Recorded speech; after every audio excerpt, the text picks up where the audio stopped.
Hi மக்களே, good morning, வணக்கம். வாங்க, இன்னைக்கு அவரைக்காய் புளிக்குழம்பு மாதிரி, புளிக்குழம்பு இல்லை மசால் குழம்பு மாதிரி செய்ய போகிறோம்ப. எதுக்குன்னா களிதாங்க செய்ய போகிறேன். இந்த சாதம் நேற்று செஞ்சு சாதம் மீதி ஆயிடுச்சு. அதை கரைச்சி வச்சுருக்கிறேன் பாருங்கள். இந்த அடுப்பும் பற்ற வச்சுட்டேன். இது சிம்பிள் எரியிற மாதிரி தான், லைட்டாக எரியும். ராகி மாவு மிக்சியில் போட்டு அடித்து ஜல்லடை பிடிச்சி வச்சுக்கிறேன். நான் இதுக்கு டைம் இல்லை, நமக்கு கடைக்கு போயிட்டு வர்றதுக்கு டைம் இல்லைன்னு சொல்லிட்டு கொஞ்சோண்டு மைசூர் பருப்பு கொஞ்சம் எடுத்து வச்சுருக்கிறேன். இதுவும் காயோடு போட்டு அப்படியே அழைச்சி ஒன்றா செய்ய போகிறேன். இது எல்லாமே நமக்கு ஒரு அர்ஜென்ட் குழம்பு மாதிரி தான். டக்குன்னு நம்ம வீட்டில் இருக்கிறத ஏதோ ஒன்று வச்சு செய்யலாம் அப்படின்னும்போது டக்குன்னு நம்ம செய்யலாங்க. இது அந்த மாதிரி தான். சட்டை காய்ட்டோம். நேற்று போயிட்டு ஆயில் வாங்கிட்டு வந்துட்டேன், ரைஸ் பிராண்ட் ஆயில். நம்ம எப்போ யூஸ் பண்ணுறது கொஞ்சம் லேட் ஆகிடுச்சு இந்த மாதம். கொஞ்சம் இல்லை, நல்லாவே லேட் ஆகிடுச்சு. இந்த குழம்புக்கு தேவையாக இருக்கிறத நான் என்ன எடுத்து வச்சுருக்கிறேன்னா, சின்ன வெங்காயம் கட் பண்ணி வச்சுருக்கிறேன், பூண்டு இதுவும் தேவையாக இருந்தால் போட்டுக்கலாம் கட் பண்ணி. கடுகு உளுத்தம்பருப்பு எப்பயும் போடுற மாதிரி தான். ஆயில் கொஞ்சம், நான் இதோட இன்னும் கொஞ்சம் நம்ம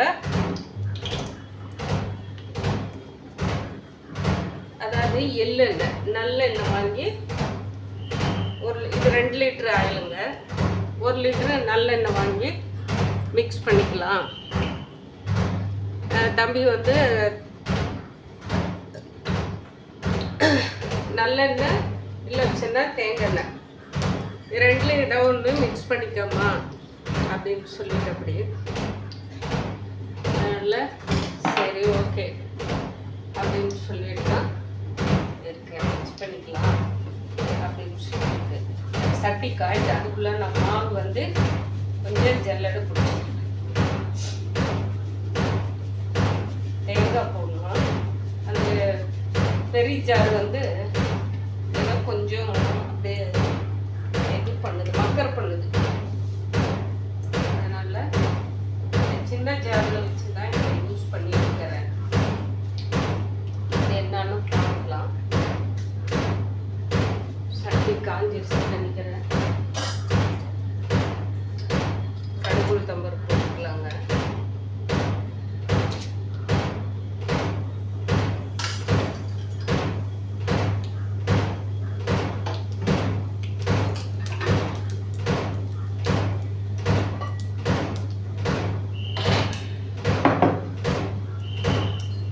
மசாலா குழம்பு வைக்கிறதுனால நம்ம கொஞ்சம் இஞ்சி இந்த மாதிரி இதெல்லாம் நம்ம ஷேர் பண்ண இருக்கோம். இது கூட பூண்டு நம்ம கட் பண்ணி வச்சிருக்கிற பூண்டு போட்டுக்கலாங்க.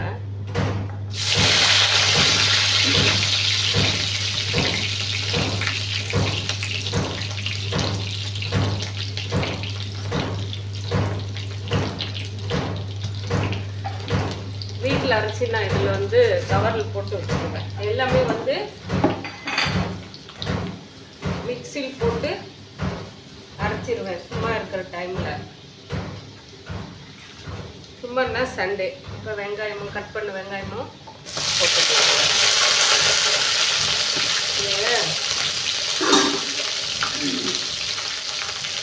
மசாலா தூள் ஓப்பன் பண்ண உடனே ஒரு 1/2 ஸ்பூன் மட்டும் போட்டுக்கலாங்க. சரியான காரம். மஞ்சள் ஒரு 1/4 ஸ்பூனு.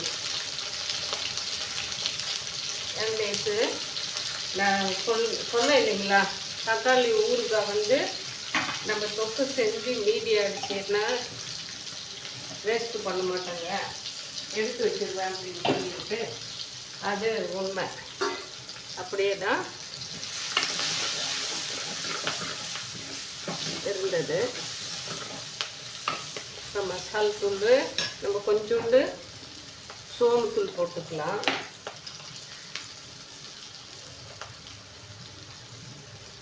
ஒரே ஒரு 1/4 ஸ்பூனு கம்மியாக சோம்புத்தூள். கொஞ்சம் நம்ம வீட்டிலே ரெடி பண்ணி வச்சுருக்கிற கறி மசால் தூள். என்னடா அவரைக்காய் குழம்பு போயிட்டு பருப்பு போட்டு செய்கிறதில்ல இப்படி இருக்கா அப்படின்னு சொல்லிட்டு நீங்கள் செஞ்சு சாப்பிட்டு பாருங்கள் எப்படி இருக்குன்னு சொல்லிட்டு நீங்களே அதோட டேஸ்ட் எப்படி இருக்கு அப்படின்னு சொல்லிட்டு காய் போட்டுருவோம். காய் போட்டால் பருப்பு காய் எல்லாம் இந்த மசாலோடவே நல்லா வெந்துட்டு இருக்கும்.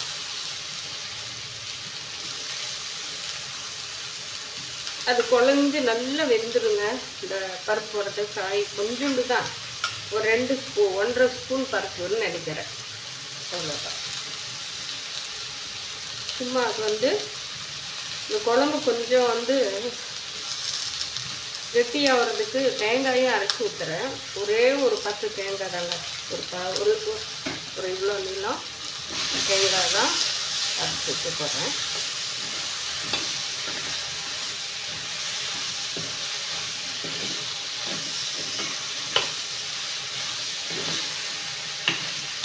நான் வாரத்துக்கு ஒரு தாட்டி களி மேக்ஸிமம் செஞ்சிருவேன். இப்போ இந்த மாவு தீர்ந்ததுலேருந்து அரைச்சிட்டு வரதுக்கு நமக்கு டைம் கிடைக்கிறதில்ல. மஞ்சள் தூள் தாங்க போட்டோம்னா கொஞ்சோண்டு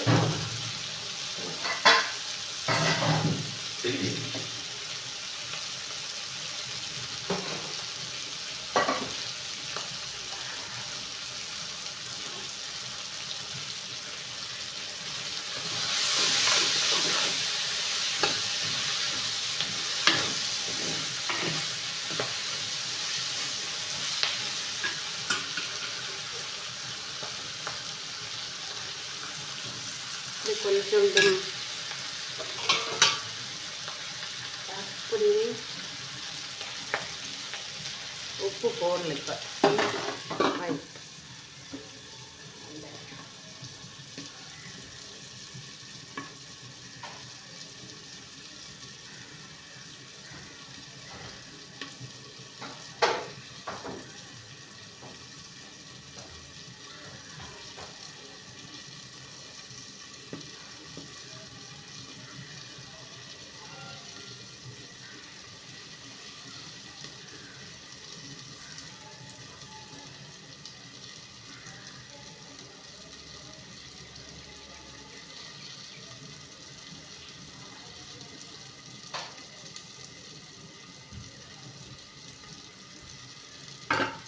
தண்ணி கொண்டு போய் கீழே ஊற்றிட்டு வரதுக்கு காய் நம்ம பருப்பு காய வச்சோம் இல்லைங்களா,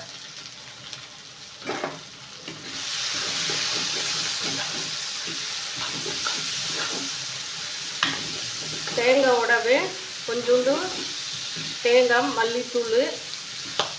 ஏன்னா மல்லி வந்து கொஞ்சம் வறுத்து பொறப்பொறப்பாக தான் இருக்கும்.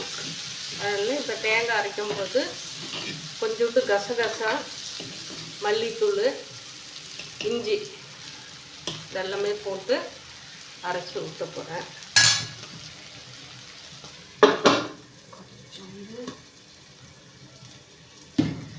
அதுக்கு தேவையாக இருக்கிற அளவுக்கு உப்பு போட்டு, காய்க்கு தேவை இருக்கிற அளவுக்கு உப்பு.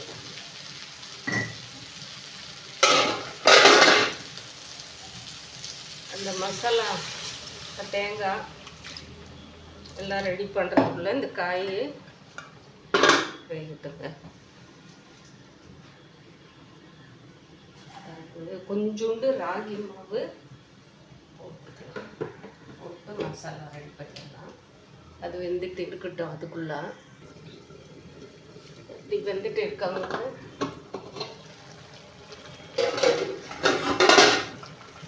நல்லா கொச்சிட்டு இருக்குங்களா?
பாருங்க, கொஞ்சோண்டு சாந்து அரைச்சிட்டுங்க. தேங்காய், கொஞ்சம் வரமல்லித்தூள், கொஞ்சோண்டு கசகசா. அப்பயும் தேங்காய் வந்து ஒவ்வொரு இடத்துல வந்து அப்படியே இருக்கு. அதுக்கு தான் நான் திரி வச்சு ஒட்டிடுறது. நிறைய அந்த மாதிரி தேங்காய் நிறைய இருக்கும்போது எல்லாம் நம்ம இந்த காய் சீவரம் இல்லைங்களா, கேரட் பீட்ரூட்டு, அதில் வந்து திருவிடுவேன். திருவிட்டு வெயிலில் கொஞ்ச நாள் காய வச்சு லைட்டாக வெயிலில் வச்சுருந்து அதுக்கப்புறமா வந்து பாருங்கள், அப்பயும் வந்து லைட்டாக அந்த இது இருக்குது. தேங்காய், புளி, தேங்காய், கசகசா, மல்லித்தூள் இதை மட்டும் போட்டு எல்லாம் அரைச்சிருக்கிறோங்க. தண்ணி இது வந்து கலக்கி வச்சுருக்கிறது. மெதுவாக தான் சிம்மு எரிஞ்சிட்டுருக்கோம். காய் வெந்த உடனே அந்த பக்கம் இறக்கி வச்சுட்டு நம்ம இது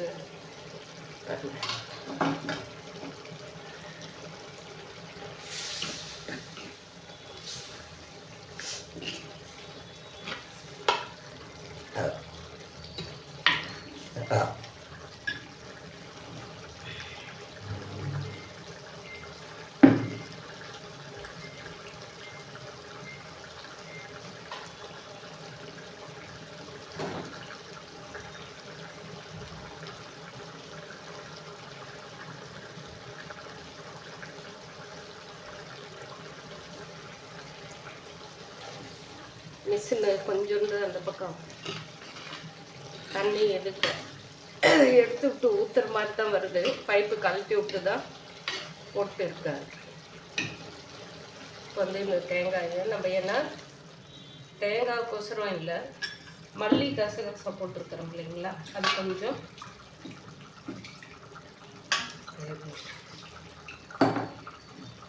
அந்த மல்லியோட சாறு வந்து நம்ம வீட்டில் அரைச்ச மசாலா தூள்லே இருக்குது. இருந்தாலும் எப்பவுமே நான் வந்து இது மாதிரி வணக்கும் போது எனக்கு எல்லாமே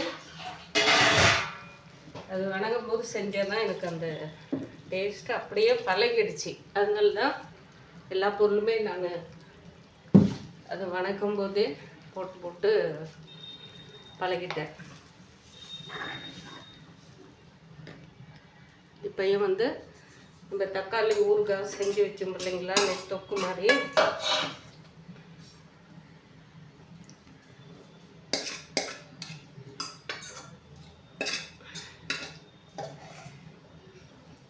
அது பாட்டில் போட்டு வைக்க முடியாது, கொஞ்சோண்டு தானே இருக்குது. சரி, பார்த்துட்டு இன்னைக்கு சமையலில் போட்டுடலாம். என்ன இது வந்து நைட்டே சூடு பண்ணி வச்சேன், இருந்தாலே சரி போட்டுடலாம், குழம்புக்கே போட்டுக்கலாம் இன்னைக்குன்னு. அதை வந்து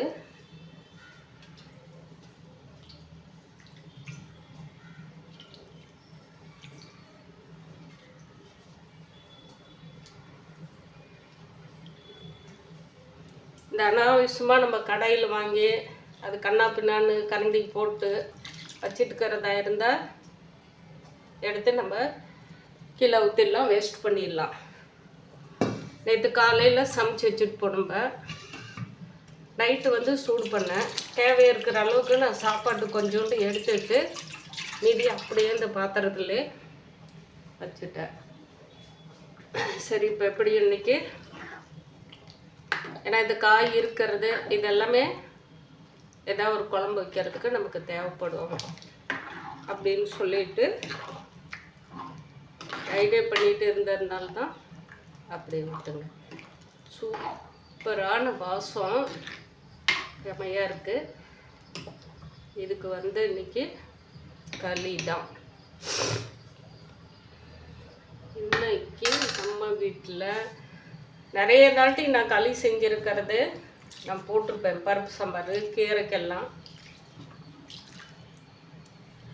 இது நம்ம வந்து கரெக்டாக இந்த சாப்பாடோட மெத்தடை சொல்லணும்னா பாரம்பரியமான சாப்பாடு களி, அதாவது கைக்குத்தல் அரிசி இருந்த அரிசி சோறு.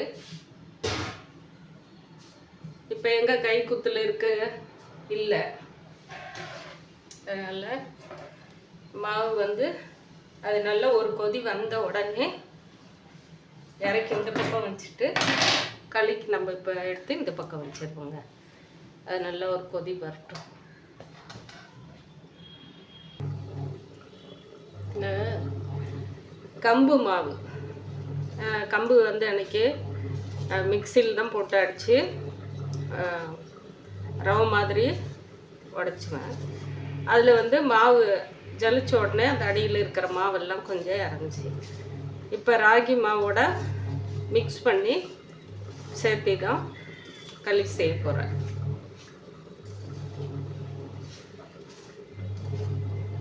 எது வந்து நமக்கு பாருங்கள், தண்ணி இது வந்து கொதிச்சுட்டு இருக்கு. இந்த ஏன்னா இதை கொட்டி இந்த பக்கம் வச்சாதான் கரெக்டாக இருக்கும். தண்ணி கொதிச்சுட்டு இருந்தாலையும் நம்ம வந்து மீதியானா கூட நைட்டுக்கு வச்சு சாப்பிடலாம் களியவே.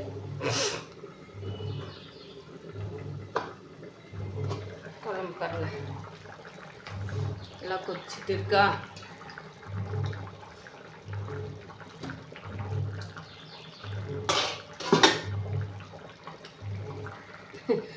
இது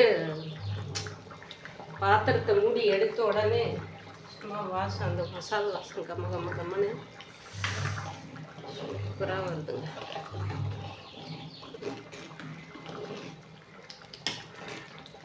சாப்பாடு போட்டு சாப்பிட்டாலையும் நல்ல பசி டைமில் போட்டு சாப்பிட்டா அவ்வளோ தூக்கலாக இருக்கும். இதெல்லாம் வந்து நம்ம வாரத்தில் வந்து 3 முறை கூட செஞ்சு சாப்பிட்லாங்க. ஏன்னா இதில் எல்லாம் நமக்கு வந்து அவ்வளோ ஆரோக்கியம் இருக்குது, அவ்வளோ நன்மைகள். இதில் இருக்கிற நன்மைகள் எல்லாமே நமக்கு முன்னோர்கள் வந்து சாப்பிட்ட சாப்பாடு அவ்வளோ சூப்பராக இருக்கும். நம்ம இது எல்லாமே இப்போ செய்யறதுக்கு டைம் இல்லை. இன்னும் ஒன்று, இதெல்லாம் எனக்கு சாப்பிட தெரியாது, கற்றுக்க தெரியாது. டேஸ்ட், அதான் அந்த டேஸ்ட்டுக்கு வந்து அடிமையாயிட்டுங்க. எவ்வளோ படத்தில் போடுறாங்க, எல்லாமே பாலிலிருந்து நெய் வறுத்திக்கும், பருப்பு வறுத்திக்கும், அரிசி வறுத்திக்கும், எல்லாமே ஆராய்ச்சி பண்ணி உண்மை இருக்காங்கட்டியும் தாங்க அதெல்லாம் எடுத்து போடுறாங்க. நல்லதை மட்டும் எடுத்துக்கலாம், கெட்டது இது போல் குத்துறது அது உண்மைதான். இருக்குது நிறைய அன்னதம்பிய உறவு முறைகள் வந்து நிறைய வந்து அந்த மாதிரி ஒரு வெறித்தனமான வெட்டு குத்தல் பழி வாங்குற எண்ணங்கள் நிறைய இருக்கிறவங்க வந்து அந்த மாதிரி இருக்காங்க, எடுத்து போடுறாங்க. இப்படியெல்லாம் இருக்குது அப்படின்னு சொல்லிட்டு, அது இருக்குன்னு சொல்லிட்டு அதே வந்து நம்ம அதே வந்து வழிமுறையில் கொண்டு போகலாம் அப்படின்னு சொல்லிட்டு யாரும் எடுத்து போடுறதில்ல. இப்படி இருந்திருக்குது. ஆனால் வந்து இப்போ காலகட்டத்தில் அதெல்லாம் வேண்டாம். போகும்போது என்ன எடுத்துகிட்டு போகிறோம்ப, வாழும்போது எல்லாருக்குமே நன்மை. நம்மளால முடிஞ்சது, நீங்கள் பெருசாக வந்து நீங்கள் சம்பாதிக்கிறத, நீங்கள் வச்சுருக்கிற சொத்து எல்லாம் அள்ளி கொடுங்க, எல்லா பாசத்தையும் மற்றவங்களுக்கே காட்டுங்கன்னு சொல்ல பாருங்களேன். கொஞ்சத்துக்கு கொஞ்சம் பரிமாறிக்காங்க. இருக்கிற வர்த்திக்கும் இன்னைக்கு நம்ம வாழ வேண்டிய காலகட்டத்தில் வந்து எதுவுமே எடுத்துகிட்டு போகிறதில்ல, யாருக்குமே கொடுத்துட்டும் போகிறதில்ல, ஒன்றுமே இல்லை. ஏன்னா நமக்கு அந்தளவுக்கு வந்து அதில் வந்து 100ல் 10 பேருக்கு தான் அந்த எண்ணங்கள் வருது. யாருக்குமே அந்த மாதிரி எண்ணம் வந்து வரதில்லை. அதனால் முடிஞ்ச அளவுக்கு நம்ம வந்து 100 ரூபாய் சம்பாதிச்சா 95 ரூபாய் நம்ம திருப்திக்கு செலவு பண்ணிக்கலாம். 5 ரூபாவாவது ஒருத்தருக்கு செய்யலாம் அப்படின்னு சொல்லிட்டு எண்ணங்களை வந்து நம்ம எடுத்துக்கலாம். ஏன்னா வந்து நம்ம எல்லாமே நமக்கு நமக்கு நமக்குன்னு நம்புது எங்கேயோ ஒருத்தாள் போயிடுங்க. அது கண்டிப்பாக அப்போ உக்காந்து நீ மண்டையை உடைச்சிக்கினாலும் என்ன ஒன்றும் ஆகாது, மயிறு பிடுங்கினாலும் ஒன்றும் ஆகாது. ஓப்பனாக சொல்கிறேன், ஒன்றுமே இல்லை. நம்ம வந்து நம்மளை எதிர்பார்த்தது ஒன்று இருக்கும்போது இல்லைன்னும் போது என்னத்தை உடச்சிக்கிற நீயே, அப்பாவாக இருக்கட்டும், அம்மாவாக இருக்கட்டும், தம்பியாக இருக்கட்டும், அண்ணனாக இருக்கட்டும், இல்லை கூட பிறந்த அக்கா தங்கச்சிங்களாக இருக்கட்டும், பொண்டாட்டி புருஷனாக இருக்கட்டும், எந்த ஃப்ரெண்ட்ஷிப்லேயாக இருக்கட்டும், தயவு செஞ்சு கொஞ்சம் வாழும்போது நம்ம கூட இருக்கிறவங்கள கொஞ்சமாவது நிம்மதியாக பார்த்துக்கலாம். ஏன்னா ஒரு நன்மைகள் அவங்க செஞ்சு அதை நினச்சி என்கிட்ட அந்த காலத்தில் பழி வாங்கணும்னு சொல்லி ஓடிட்டு இருக்கிறாங்க இல்லையா, இதெல்லாம் உதாரணம் தான் அந்த காலத்தில் எடுத்துக்காட்டு. பழி வாங்குற எண்ணங்களை விட்டு சலிப்புத்தன்மையோட நிறைய எவ்வளோ பேர் வாழ்கிறாங்க இல்லைங்களா குடும்பத்தில். அது ஏன் மற்றவங்களுக்கு வந்து அந்த சலிப்புத்தன்மையோட வாழ்கிறது குணங்களை காட்ட மாட்டேங்கிறீங்க? எவ்வளோ எடுத்துகிட்டு போகிறீங்க? ஒன்றுமே இல்லைங்க. இப்போ எத்தனை பேர் அரசியல்வாதிகளாக இருந்து எவ்வளோ பேர் எப்படி ஆயிருக்கிறாங்கன்னா எடுத்துகிட்டு போயிருக்கிறாங்க. மக்கள் வந்து ஓடிட்டு இருப்பாங்க அதுக்கு இதுக்குன்னு சொல்லிட்டு, அவ்வளோதான். அப்படியே நம்ம காசு பணம் செலவு பண்ணி அந்த உறவுமுறை அந்த ஆட்களை காட்டுறதுக்கு நீ வாடா தம்பி, நீ வாடா அண்ணா, நீ வாடா மச்சான்ற மாதிரி தான் போயிட்டு. அதனால் நம்ம உடம்பை நம்ம ஆரோக்கியம் ஏதோ பேசுறதுக்கு ஏதோ வந்துருச்சு. இது எல்லாமே வந்து நமக்கு பாரம்பரியமான உணவு. இதை எல்லாமே கஷ்டப்பட்டு தயவு செஞ்சு வாரத்தில் ஒரு டைமாவது எடுத்து சாப்பிடுங்க. நம்ம உடம்பை வந்து ஆரோக்கியமாக பயன்படுத்திக்கலாம். ஏன்னா நமக்கு வந்து வேலை இல்லை அந்தளவுக்கு அந்த உடம்புல நம்ம சாப்பிட்ற சாப்பாட்டுக்கு மற்ற உணவுகளெல்லாம் சாப்பிட்ற அளவுக்கு வேலை இல்லை. வேலை செய்கிறவங்க இதோட டபுள் மடங்காக சாப்பிடுவாங்க.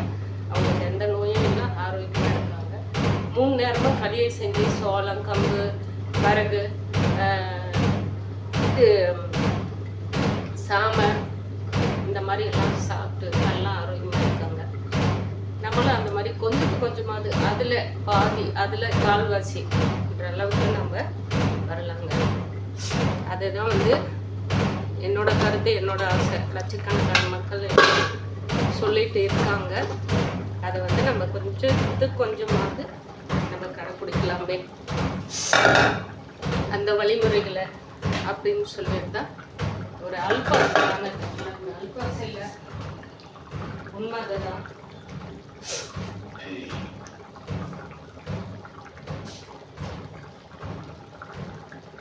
குழம்பு வந்து நல்லா கொதிச்சு அந்த பருப்பு நம்ம ஒரே ஒரு 2 ஸ்பூன் பருப்பு போட்டோம்ல, அது இருக்கிற இடமும் தெரியாமல் போயிடுக்கா. அவ்வளோதான்.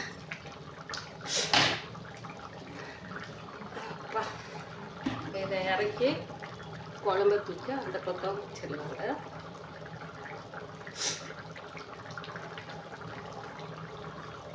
இது காட்டன் தாங்க, கைப்பிடிக்கிற துணி. நம்ம வந்து காட்டன் புடவை சாரீஸ் வருது இல்லைங்களா, அதில் நான் வந்து கட் பண்ணது ப்ளவுஸ் தைக்காமல் நான் அதுக்கு லைனிங் கொடுத்து தைக்கிறதுன்னு சொல்லிட்டு இப்போ அந்த கலம்கரி ஜாக்கெட் வந்ததுலேருந்து நான் போடான்னு சொல்லிவிட்டு அது ஒரு ப்ளவுஸ் தைச்சிங்களான்னா 4 இன்ச் சாரீ கட்டுற மாதிரி வருது இல்லைங்களா, போட்டுக்கலாம்னு சொல்லிட்டு அந்த மெத்தடில் யூஸ் பண்ணுறதுனால இதெல்லாம் கட் பண்ணி அதை அப்படியே நான் வந்து துப்பி இந்த மாதிரி பாத்திரம் பிடிக்கிறதுக்கு வச்சுக்குவேன். அந்த தண்ணி கொதித்த உடனே நம்ம மாவு போட்டுக்கலாம். பாருங்க, இது நம்ம அந்த சாப்பாடு மீதியான சாப்பாடு இருந்து அதை கரைச்சி வச்சு இப்போ அதை நல்லா பொங்கு வந்துடுச்சு, கொதிச்சு இந்த பக்கம் பொங்கு வந்துட்டு இருக்குது. இதை கொஞ்சம் இப்போ சிம்மில் வச்சுட்டு கம்மிப்படுத்திட்டேன். இப்போ வந்து இந்த ராகி மாவு கம்பு மாவும் இருக்கு இல்லைங்களா, இதை வந்து அதில் கொட்டிடலாங்க. பருப்பு கடையிற மத்தில் தாங்க நான் பல வருஷமாக செஞ்சிட்ருக்கிறேன். எங்கள் பசங்க இருக்கும்போது கூட இதில் தான் செய்வேன். 4 பேர் சாப்பிட்ற அளவுக்கு இதில் தான் கிண்டுவேன்.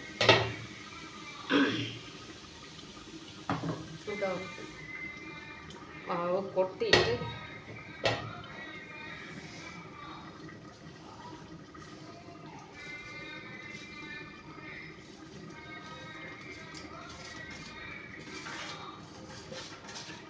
பாருங்க, நம்ம வாங்கும்போது விலை அதிகமாக இருக்கும், இன்னைக்கு வந்து கம்மியாக இருக்குது. லைட்டாக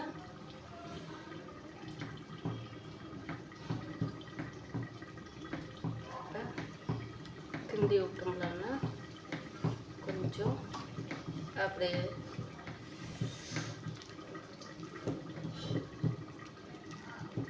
கொஞ்சம் வந்து இலகுனா இருக்குது. வேக வேக சரியாக போயிடும்.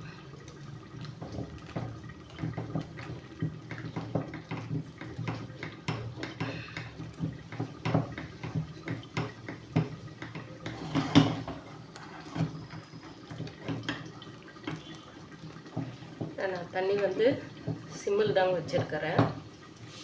அதனால் வந்து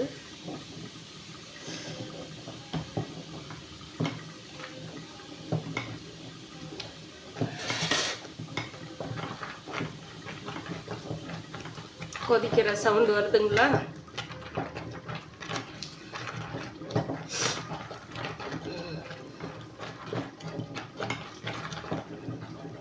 இந்த பக்கம் குழம்பும் கொதிச்சுட்டு இருக்கு சிம்மில் வச்சுருக்க இடத்துல. இது வந்து பார்த்தீங்களா,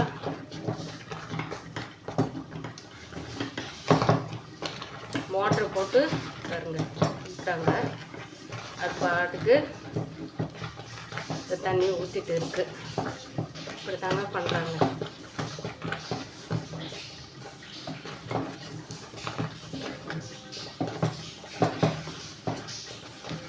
கிண்டிகிட்டே இருந்தோம்லன்னா கட்டி விழுகாதுங்க. அந்த கட்டி மாதிரி நமக்கு தெரியறது அப்படியே நம்ம வேக வேக இப்படி கிண்டி விட்டு இருந்தோம்லன்னா கொஞ்சத்துக்கு கொஞ்சம் விட்டு அப்படியே அதெல்லாமே கரைஞ்சிடும். அவ்வளோதான். இந்த மோட்ரு ஓடிட்டு தண்ணி ஊற்றிட்டு இருக்கு. தண்ணி சவுண்டு ஊற்றுறது எப்படி வருது பாருங்க, கஷ்டமாக இருக்குது இப்போ பண்ணுறது.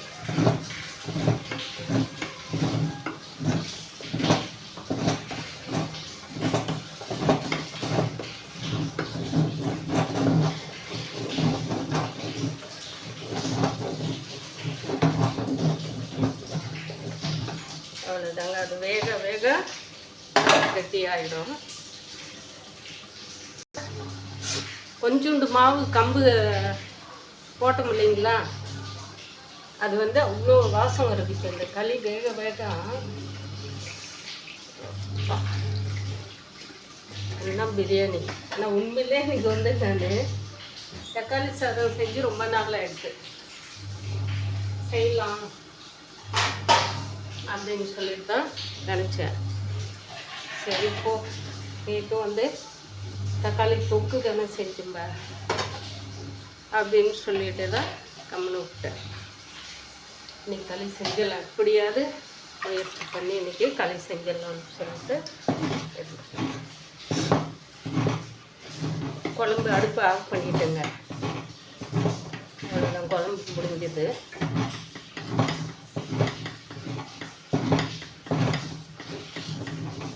நல்லா வேணும், கொஞ்சம் வெந்தும்லன்னா 2 நாளைக்கு என்ன 3 நாளைக்கு கூட தண்ணி ஊற்றி வச்சிருந்து கரைச்சி தயிர் போட்டு குடிக்கலாம். அந்த அளவுக்கு கட்டியாகிடும். நம்ம இது வந்து வச்சு சாப்பிட்லான்றாங்க இல்லைங்களா, அந்த அளவுக்கு ஆகிடும். கையில் ஒட்டில் பார்த்தீங்களா, இன்னும் நல்லா வேக வேக வேக அப்படியே அழகாக இருக்கும்.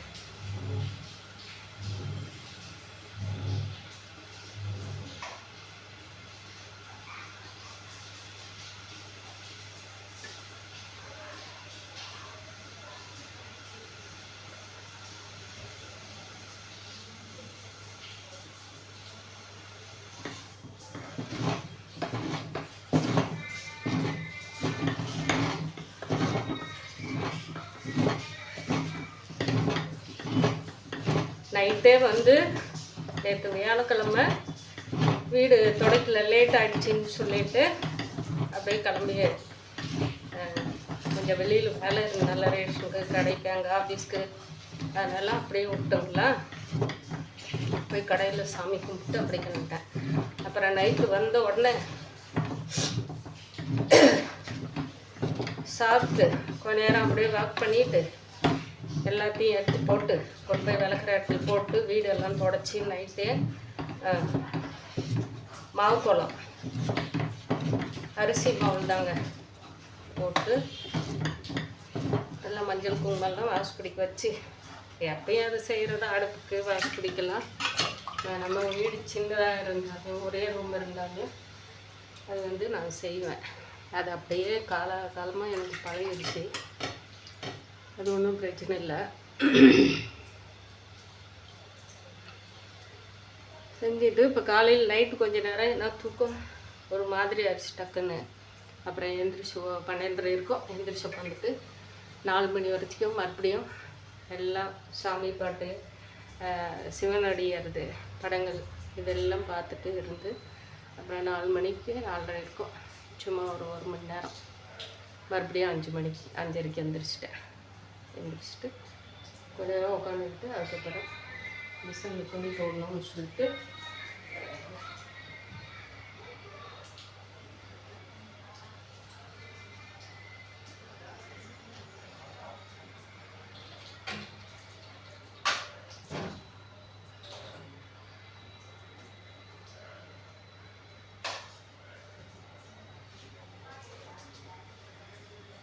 களி வெந்து வெளியே வாசம் வருது. அதனால இதை நம்ம வந்து கொஞ்ச நேரம் ஆற விட்டு அப்புறம் நமக்கு அந்த மனம் அன்றைக்கி உப்புமா செய்யும்போது கூட எனக்கு இவ்வளோ தெரியல. இன்றைக்கி இது களியாக கிண்டும் போது அவ்வளோ வாசம் வருதுங்க. வாங்க, பக்கத்தில் இருக்கிறவங்க யாராவது வீடியோ பார்த்தீங்களான்னா கடைக்கு எப்பவுமே எடுத்துகிட்டு போவேன். நீங்கள் செஞ்சு உங்கள் வீட்டில் இந்த மாதிரி வந்து ராகி மாவு மிக்சியில் கூட போட்டு அடிச்சுக்கலாம். கம்பு இருந்தால் தேவையாக இருக்கிறவங்க எங்கிட்ட இருக்குங்க. இந்த வாட்ஸ்அப் நம்பருக்கு நீங்கள் கால் பண்ணி கேட்கலாம், ஒரு மெசேஜ் கூட அனுப்பலாம். நாங்கள் இந்த கம்பு ராகி இதெல்லாமே வந்து போட்டுக்கிறோம். பொடி ஐட்டம் மற்ற ஐட்டம் எல்லாமே இருக்குது. வாங்கிக்கலாம். பாருங்க குழம்பும் எப்படி இருக்குன்னு சொல்லிட்டு அப்படியே ஒரு 8 குழம்பு முடிஞ்ச அளவுக்கு பார்த்தீங்களா. அவ்வளோதாங்க. இதை விட என்னங்க நமக்கு சமையல். இதை சாப்பிட்டு எவ்வளோ வேலைன்னாலும் செய்யலாம். ஓடி ஓடி உழைக்கலான்ற மாதிரி ஓடி ஓடி நம்ம வேலை செய்யலாங்க. அவ்வளோ ஆரோக்கியமாக இருக்கும், நல்லா இருக்கும். நல்லா வேலை செஞ்சு டயர்டாச்சுன்னா படுத்த உடனே தூக்கம். அந்த மாதிரி தான் நமக்கு வந்து பாரம்பரியமான உணவுகள் வந்து அந்த மாதிரி தான் இருக்கும். எல்லாமே சாப்பிடுங்க. நிறைய ஐட்டம் இருக்குது. பாரம்பரிய உணவுகளை பார்த்தீங்களான்னா ஆயிரக்கணக்கான உணவுகள் இருக்குது. அதில் வந்து நம்ம டேஸ்ட்டுக்கு நம்ம வீட்டிலே ரெடி பண்ணி இப்போ எல்லா மசாலையும் ஆகட்டும் எல்லா இதுலையுமே வந்து கெட்டு போகாமல் இருக்கிறதுக்கு ஒரு கெமிக்கல் லைட்டாவது கலக்குறாங்க. அதில் வந்து அந்த பவுடருங்களில் வந்து பூச்சி உக்காராமல் இருக்கிறதுக்கு நிறைய இருக்குது. ஆனால் நம்ம நல்லா வெயிலில் பதமாக காய் போட்டு பதமாக எடுத்து வச்சு பவுடர் பண்ணி நம்மளாம் செஞ்சு சாப்பிட்றதுல அவ்வளோ சத்து மகத்துவம் இருக்குது. எல்லாருமே இன்றைக்கி வந்து பயன்படுத்திட்டு, இன்றைக்கி மார்கழி 5ஆவது நாள்லாம் இது வெள்ளிக்கிழமை எல்லோரும் துர்க்கைக்கு விலைக்கு போடுறவங்க, அவங்கவுங்க குலதெய்வம் இஷ்ட தெய்வத்தை வணங்குறவங்களுக்கு எல்லாமே அவங்க கேட்ட நன்மைகள் எல்லாமே வேண்டுதல் எல்லாமே நிறைவேறணும்னு சொல்லிட்டு நானும் கடவுள்கிட்ட பிரார்த்தனை பண்ணிக்கிறேன். இந்த அப்பன்கிட்ட வேண்டிக்கிறேன். நீங்களே எனக்கு உசரம் வேண்டிக்கங்க. பாய் மக்களே. Good morning. பாய்.